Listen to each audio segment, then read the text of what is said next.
What's going on, guys? It is the Coaster Battleman here, bringing you an awesome video. The top 10 aerodynamics coasters I have ridden. I've ridden several aerodynamics coasters, and the 5 coasters below are in the top 5 aerodynamics coasters I've ridden, but this is my top 10 opinion. Number 10 is Mad Mouse at Michigan's Adventure. This is a traditional Wild Mouse coaster. It is fairly smooth compared to other Wild Mouse coasters that I've ridden, like Dark Knight at Six Flags Great America. That ride is pretty rough, but Mad Mouse is pretty good, has some solid switchbacks, pretty smooth, and overall a decent coaster. It's not my favorite, but it's not the worst. Number 9 is River King Mine Train. Overall, I personally like the Aero Mine Trains better than Aero Wild Mouses, and this is definitely one of the best aerodynamics mine trains. It's fairly smooth, or it's mostly smooth, has a decent layout for a mine train, has a few helixes, a few lift hills, and at the end there's actually a closing drop that you go through a tunnel. It's a pretty cool ride. Not the best ride, but definitely not the worst. Number 8 is Corkscrew.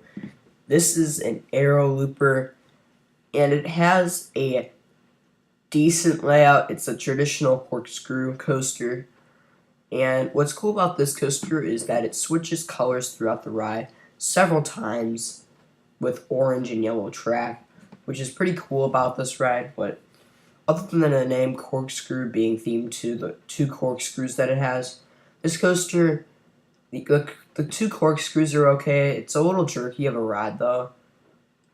Don't get me wrong, but it's still a decent coaster.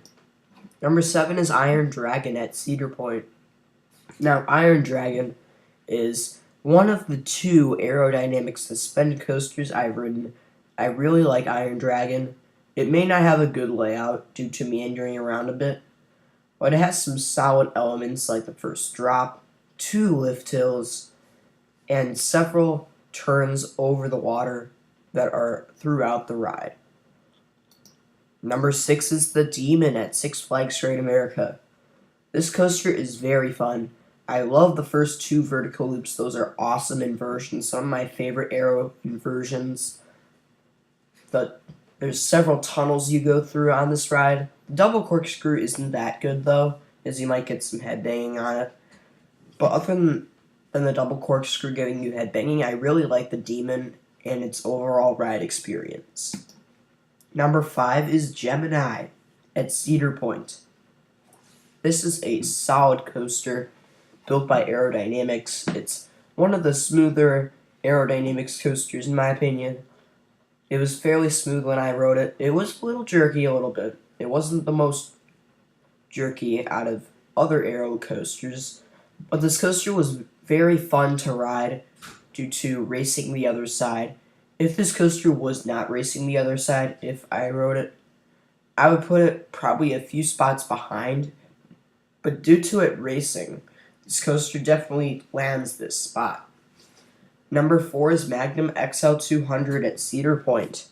This is a solid aerodynamics hypercoaster, and I've overlooked this coaster in the past due to having a terrible first half with no airtime, and the second half being too painful.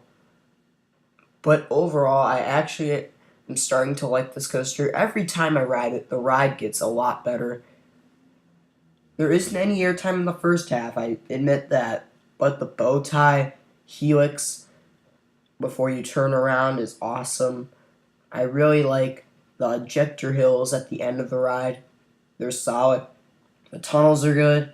This is just a very fun coaster, and definitely an underrated coaster at Cedar Point. Number 3 is my second favorite aero custom looper, Loch Ness Monster. This is a pretty good aero looper. It has some solid elements, 2 vertical loops, two major drops before the vertical loops, 2 lift hills, and the loops actually interlock, which is very cool. This is one of my favorite coasters at Busch Gardens Williamsburg. In my opinion, I personally really like this ride. But overall, Loch Ness Monster, very good aero looper, and definitely one of the better coasters at Busch Gardens Williamsburg. Number 2 is the Bat at Kings Island. The Bat, what a great coaster. It's intense. The first drop is pretty good. This ride is a little rattly though, kind of like Iron Dragon, but still is a very intense and fun ride. It has some great swooping turns, and it provides enough thrill, in my opinion, to be a pretty good thrilling coaster. Plus, when you slide into the brakes, you're still swinging after a turn you just made.